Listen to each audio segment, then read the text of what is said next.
السلام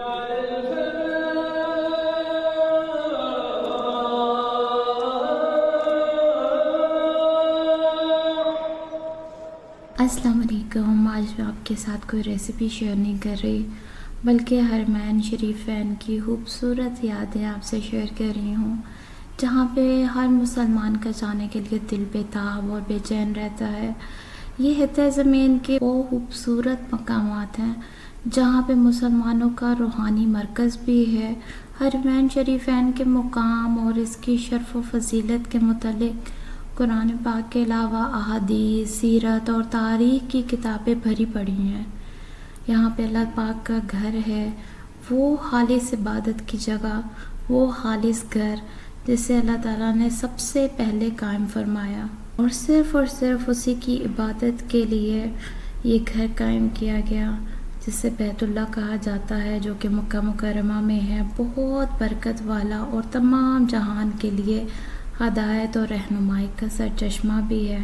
ہم سب مسلمانوں کا عقیدہ ہے کہ نہ صرف مکہ مکرمہ اور مدینہ منورہ بلکہ اس کے آس پاس کے تمام علاقہ جات جو کہ حجاز کہلاتے ہیں، جہاں اللہ تعالیٰ کے نبی اور آخری رسول صلی اللہ علیہ وآلہ وسلم نے اپنے سفر و حضر گزارے، جہاں وحی الہی اترتی رہی، نزول قرآن ہوتا رہا، دین حق اور اسلام کی اشاعت یہاں سے ہی شروع ہوئی ہے، جس کا ذکر احادیث نبوی میں وضاحت سے موجود ہے، جہاں سب سے پہلے دین پر عمل ہوا، جہاں صحابہ کرام کے شب و روز گزرے، جہاں انتہائی تنگی کی حالت میں دین اسلام کے لیے قربانیاں دی گئیں، بدر و حنین، خندق اور احد کی جنگیں ہوئیں، جہاں سے دنیا میں دین اسلام پھیلا۔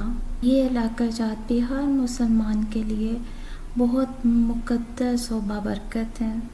قرآن و حدیث سے ثابت ہوتا ہے کہ اللہ تعالیٰ نے حرمین شریفین کو پوری دنیا پر دین، برکت، رحمت اور ہدایت ہر لحاظ سے فضیلت بخشی ہے۔ تو ہر مسلمان کی یہ خواہش ہوتی ہے کہ خانہ کعبہ کی زیارت و طواف کرے، روضہ رسول پر حاضر ہو کر دست بستہ صلاۃ و سلام پیش کرے، اور یہ سعادت بہت سے مسلمانوں کو نصیب ہوئی ہے، جنہیں ہوئی ہے انہیں بھی مبارک، اور جو یہاں پہ آنے کے لیے بے چین اور بےتاب ہیں انہیں بھی اللہ تعالیٰ بہت جلد اپنے گھر کی، نبی پاک صلی اللہ علیہ وآلہ وسلم کے روضہ رسول کی حاضری کی سعادت نصیب فرمائے۔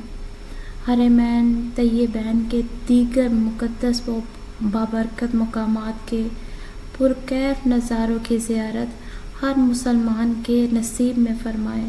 یہاں پہ تو ہر منظر ہی قابل دید ہوتا ہے، اور اتنا خوبصورت، اتنا پرکیف اور اتنا پر لطف کہ ہر مسلمان کا دل یہ خوبصورت مناظر دیکھ کے باغ باغ ہو جاتا ہے۔ اللہ سے دعا ہے کہ اللہ پاک سب کو یہاں کی حاضری نصیب فرمائے، اور جو حاضر ہو چکی ہیں ان کی بھی حاضری قبول فرمائے، سب کے حج عمرہ کو قبول و منظور فرمائے۔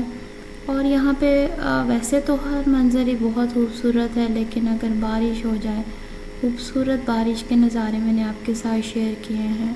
اللہ تعالیٰ سب کی نیک جائز خواہشات کو پورا کرے۔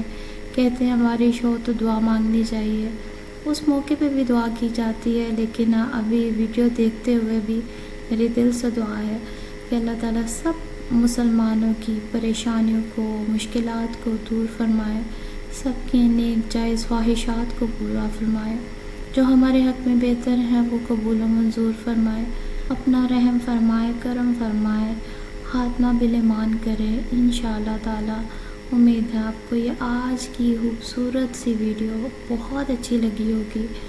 اچھی لگی ہے تو ضرور شیئر کیجیے، لائک کیجیے۔ مجھے دیجیے اجازت اگلی ویڈیو تک کے لیے۔ اللہ حافظ۔